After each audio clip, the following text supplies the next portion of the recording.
হরিকথা হচ্ছে, ভগবান বলছে সেটাই বৈকুণ্ঠ। সেখানে আস্তে আস্তে সকলের দুশ্চিন্তা, দুর্ভাবনা।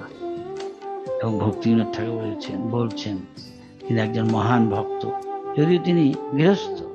এমন না যে সবাইকে সন্ন্যাসী হয়ে ঘর সংসার, ছেলে মেয়ে, বাপ মা, বউ সবাইকে ছেড়ে সব ত্যাগ করে একটা কৌপিন পরে সামান্য কিছু কাপড় পরেছে হিমালয়ে গিয়ে ধ্যান করছে, নাক টিপছে, মাথা প্রণাম করছে না, এসব কিছু করতে হয়। ভক্তিবিনোদ ঠাকুর বলছেন, গৃহে থাকো বনে থাকো কিন্তু সদা হরি বলে ডাকো।